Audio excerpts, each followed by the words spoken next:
ជុំរៀបសូតោះនិយាយអំពីទី1គឺមន់រួចដាក់អំបិលបន្តិចចូលច្របល់ចូលគ្នាឲ្យម៉ត់រួចដាក់ចូលចៀនឲ្យជ្រៅរួចញ៉ាំចូលចិត្ត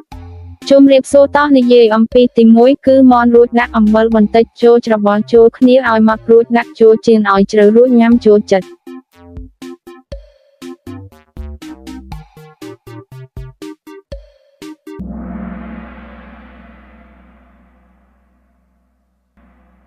តើអ្នកនឹងញ៉ាំអាហារនេះទេ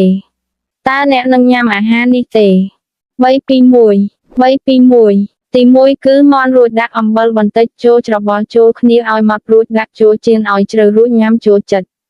ទី1គឺមន់រួចដាក់អំបិលបន្តិចចូលច្របល់ចូលគ្នាឲ្យម៉ត់រួចដាក់ចូលចៀនឲ្យជ្រៅរួចញ៉ាំចូលចិត្ត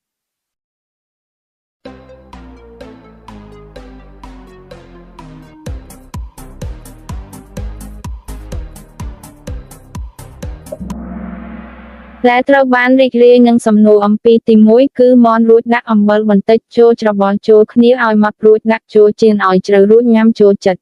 ដែលត្រូវបានរីករាយនឹងសំណួរអំពីទី1គឺមន់រួចដាក់អំបិលបន្តិចចូលច្របល់ចូលគ្នាឲ្យម៉ត់រួចដាក់ចូលចៀនឲ្យជ្រៅរួចញ៉ាំចូលចិត្ត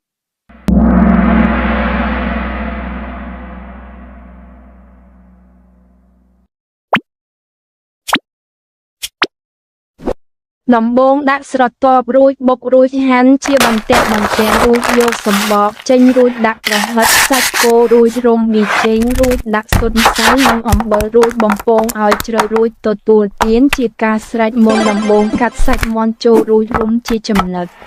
រួចដាក់ក្នុងទូទឹកកករួចដាក់ម្សៅចូលរួចដាក់ពងមាន់រួចដាក់បំពងរួចដាក់ទឹកដោះគោចូលរួចចាក់ទឹកដោះគោចូលអំបិលក្រហមរួចកាត់ផ្លែឈើចូលច្របល់ចូលគ្នារួចទទួលទានជាការស្រេចមុនដំបូងយកដំឡូងបារាំងមកកាត់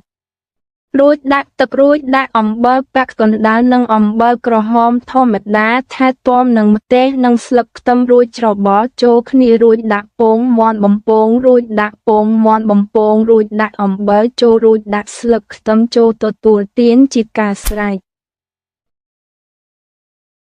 ដំបូងដាក់ដុតលេរួចកិនវារួចកាត់វារួចយកចេញរួចបន្ថែមជាមួយម៉ូហ្សារ៉េឡា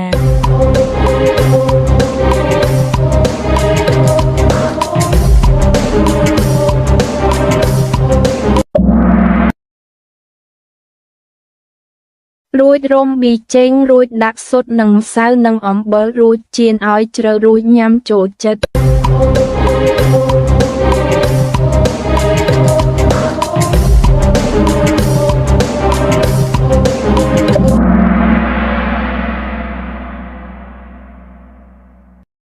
ដែលពេញចិត្តសំណួរអំពីធ្វើពុតដុតលេរួចបុកវារួចកាត់វារួចយកចេញរួចបន្ថែមជាមួយម៉ូហ្សារ៉េឡារួចរុំបាចិនរួចដាក់ពងមាន់ម្សៅនិងអំបិលរួចចៀនវាឲ្យជ្រៅរួចញ៉ាំវាឲ្យឆ្ងាញ់ជួបគ្នាពេលក្រោយហើយជួបគ្នាយឺត